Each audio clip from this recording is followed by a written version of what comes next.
Hello everyone, আজকে বেশ ভোরেই ঘুম থেকে উঠে পড়েছি আর আজকে ওয়েদারটা অনেক বেশি সুন্দর ছিল। ঝটপট একটা কাপ নুডলস রেডি করে ফেলি। এরপর নিচে আসতেই দেখি আব্বু এখানে গোশত কেটে নিচ্ছিল। জানতে পারলাম আজকে আমাদের বাসায় গেস্ট আসবে। আর এখানে আমার বোন ভালো করে মাছের আঁশটাগুলো ছাড়িয়ে নিচ্ছিল।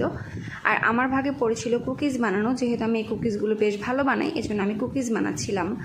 আর এখানে দেখতে পাচ্ছি একটা পার্সেল খুলছি। এটা আমার একটা ফ্রেন্ড অনেক দূর থেকে আমার জন্য শুটকি পাঠিয়েছে। এখানে ছিল লইট্টা শুটকি আর ছুরি শুটকি।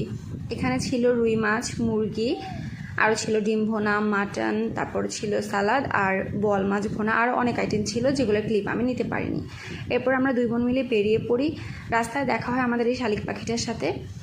এরপর আমরা চলে যাই এই ফুলের দোকানটাতে। সবসময় তো উনি আমার জন্য ফুল কিনে আনেন। আজকে ভাবলাম আমি তার জন্য একটা ফুল নিয়ে যাই, সেটাই দেখছিলাম কোন ফুলটা নেব। এরপর এগুলো দেখতে দেখতে সন্ধ্যা হয়ে যায়। আমি আর আমার বোন মিলে চলে যাই একটা ফুড কোর্টে। আমার ভিডিওগুলো যদি আপনাদের ভালো লেগে থাকে প্লিজ আমার চ্যানেলটাকে সাবস্ক্রাইব করবেন।